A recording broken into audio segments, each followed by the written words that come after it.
Shalom, shalom. The real Hebrew Israelite come in, you know, to prophesy this downfall of America. To you so-called Negroes, Latinos, and Native Americans, that you guys are God's chosen people, that the Bible speaks of.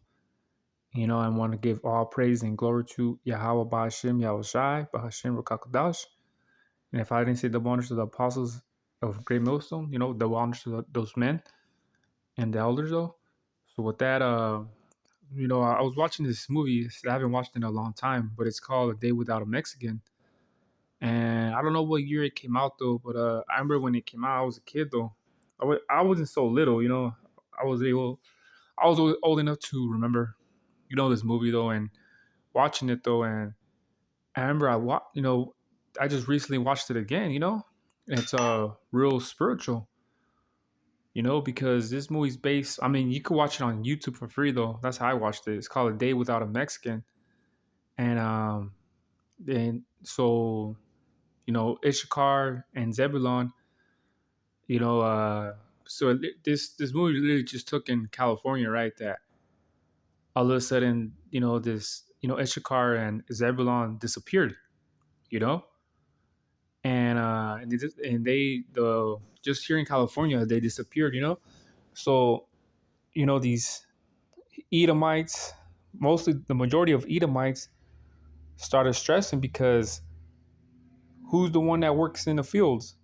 Who's the one that these owners of field, these restaurant workers, owners, Slakia, these restaurant owners, I believe the lawnmower, they started stressing because it's like, hey, like these are the ones that work hard though, and they're the ones that do good at it though too.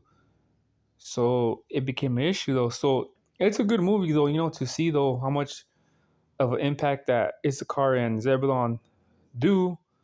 Well, here, especially here in the prominence of California, because where I'm from, Central Valley, grow a lot of fruit and vegetables. Also, imagine all if let's just say if it really did happen, though, all them fruits and vegetables will go to they get rotten though, you know. And it's a scene in the movie too, though, and they try to get some Edomites to work in the fields, though, but those dunce though didn't even know what to do, you know. And just things like that, man. You notice though, but it reminded me too of Egypt though, the time of Egypt though, like when we left though, when we left Egypt and that whole salvation of getting out of there, getting out of Egypt, which America is spiritual Egypt too though. So there's gonna be another salvation, according to the Bible though. So this one's gonna be a great one. This salvation here in America, it's gonna be a great one though. That's why at the time of Egypt, it talked about Yahweh's name was magnified, though. You could read that in the scriptures too, how his name was magnified because of the work that he did to save his people. But this time, 2/3 are gonna die though of our people, which it's if you have a spiritual mind and you spiritual eyes like you can see why 2/3 need to go. You see how our people are acting like the fool. But anyways, so I'm here to talk about the this scene right here, right? Which I'll play right now.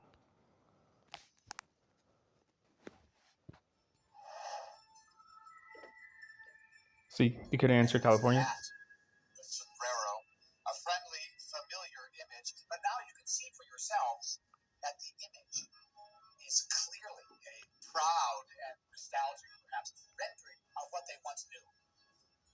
The mothership. The mothership. Missing. Jose, hat, sombrero. This led me to the most overwhelming discovery. And it shocked even my most scientific rigor to such an extent that I had to reproduce it here in my own laboratory. Now, let me give you another example. Here is one image of Jose. Mothership. Jose. Mothership. Now, let's put them back to back. Face to face. Nothing happens. Now, what happens if I reverse the image, invert it, shall we say? What do we have? Mathematically, you see perfect ratio. Check this out. See, and they're poking phone. They're poking fun at it and things like that though. But guess what? Those so-called UFOs, which are the chariots of Israel, um, they are gonna save the Israelites though. And Issachar being one of the tribes too though, because there's gonna be 12,000 of the electo of the tribe of Issachar, and then it's gonna be another 12,000 of Zebulon. You know, and altogether it's gonna be 144,000, which is gonna be the electo that's gonna be saved though. And you see how that Edomite though, well, I don't know what he could be though, but he looked like a so-called Edomite. Anyways, he saw it though, it matched the sombrero, and it was the same size of the so-called UFO, which is we know is the chariot of Yahweh. You see what I'm saying though? So he was getting to believe that. Oh, and you saw too the pyramids and things like that. The Aztec temples, and things like that. So it's just the fact that see he saw some connection though. The scientist dude, he saw some connection with the sombrero and the so-called UFO. So, but that's the thing about it though is, but when that time actually does come, these Edomites though and these heathen, they're going to be astonished though. So, because it's in the scriptures that it says right here, right? It says, this is the book of Wisdom of Solomon 5:1. It says, then shall the righteous man stand in great boldness before the face of such as have afflicted him, and make no account of his labors. See, and that's what we're doing now. We're out there in the highways and byways. We're here making, videos and things like that. So we're out there in boldness, man. We out there telling it how it is though, you know? And it says, when they see it, they shall be troubled with terrible fear, and shall be amazed at the strangeness of his salvation, so far beyond all that they look for. See? So that's talking about when the abduction of a so-called UFO gets the electo, when they get abducted into those the chambers though. So they're gonna look terrible with terrible fear. They're gonna trip out because even in their spirit, they're gonna know, oh shit, they're gonna be, that so-called doctrine, the left behind. They're gonna feel terrible though, because they're gonna trip out and look. They'll be like, what the hell? These guys, these people are the ones that are getting saved by the chariots, by the so-called UFOs. They're gonna look for it because it says they're gonna be amazed, which that means like scared though, at the strangeness of his salvation, which because they're not gonna understand either. They're not gonna understand either. They're gonna be like, what is the type of things that you see on TV? But when reality does happen, guess what? They're gonna be, it's gonna be too late. So that's the type of thing though, because it's a funny thing though that they put it in movies, they put it in shows though, these type of things and things like that though. But see, they don't tell you the full truth though. You know what I'm saying though? They don't tell you the full truth though of what these of who we really are. And those chariots is only chariots of Israel, because in the scripture it talks about the chariots of Israel. It don't talks about the chariots of Moab, the chariots of Edom.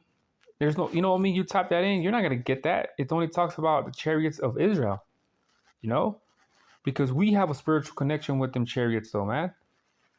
You see what I'm saying, though? Our people do, man. Our people do. You know, and like I said, though, that salvation from the time of Egypt, Yahweh's name was magnified. But when them chariots come, though, which let me get was it Zechariah 5th chapter? Zechariah 5:1. It says, then I turned and lifted up my eyes and looked, and behold, a flying roll, which is talking about the chariot.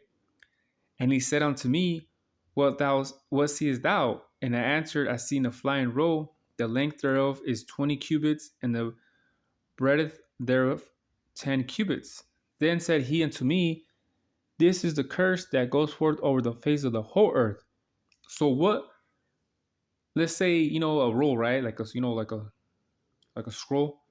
What scroll did you know that could go, you know, um, go forth though on the face of the earth like that, the whole earth? right? So this is clearly talking about a so-called UFO, a chariot, though, because the chariots are fast, man. They don't, man, they're just super fast. They could be on one side of the earth, though, and next thing you know, boom, they could be on another side of the earth, though. So it says, "For everyone that stealeth shall be cut off as on this side according to it, and everyone that sweareth shall be cut off as that side according to it." See, who's the one that stole though? Esau. See, and Esau is the one that's making our people go off, and they're the one that stole the land from Gado and Issachar. So things like that, man. So this the chariots are gonna be a curse to Esau, though, because they're gonna come over here and fuck shit up, though, man. Especially here in the land of America, though, man. So those chariots are gonna be a curse for Esau, but they're gonna be a salvation also for the 144,000, though. The 1/3, though, man.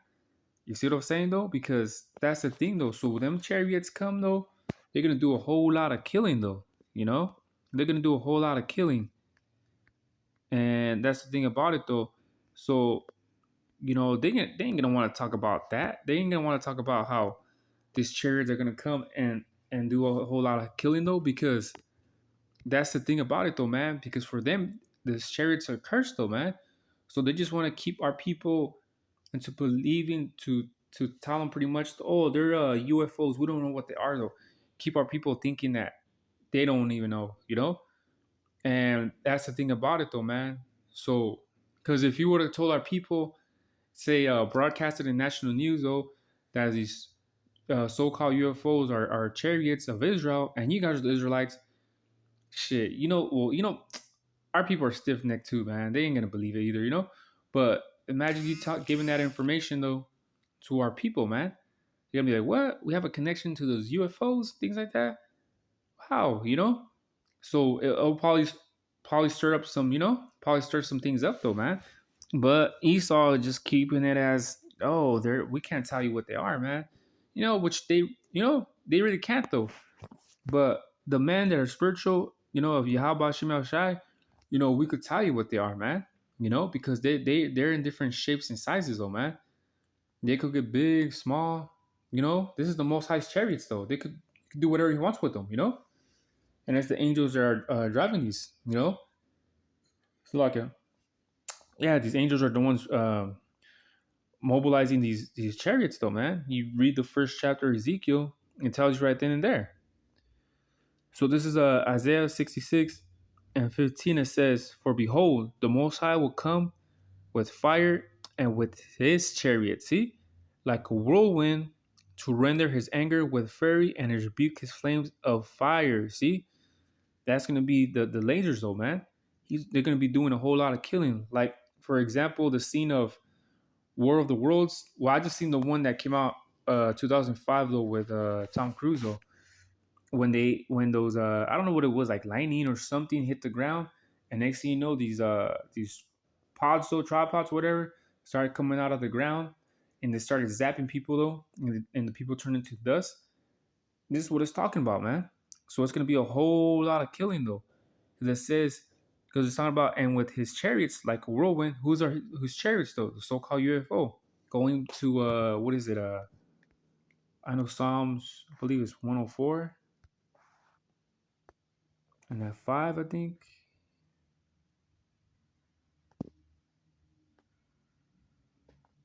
Is it 104? 104? Yeah. What's 3? Three's the one. Yeah, Psalms 104 and 3, it says, "Who layeth the beams of his chambers in the waters, you know, who maketh the clouds his chariot, who walketh upon the wings of the wind." See? Who walketh upon the wings of the wind. That the flying though, when they fly. When you see a cloud just stays in the sky, man. It doesn't really do much though. Sky just, I mean, it's like a cloud just stays in the sky, man. It doesn't really move though. It just stays in the same spot. But it says, "Who walketh upon the wings of the wind," which is like the air, which goes through the air. So that's the thing though, man. So the chariot is of Yahweh though. And like I said right there in Isaiah 66 and 15, it's going to be doing a whole lot of killing though, you know? So that salvation, and then when we talk about salvation is only for Israel, you know, these heathens, even our own people get mad though, man. Get mad. They, you know, like I showed you that clip though, it's a joke to them though, how they're doing it though. But there's some truth in it though, man. You know what I'm saying though? Like there's some truth in that though, you know? So yeah, I just wanted to make a quick video about that. You know, I just seen that scene. I found it interesting though, you know. So with that, hopefully it was edifying. Shalom.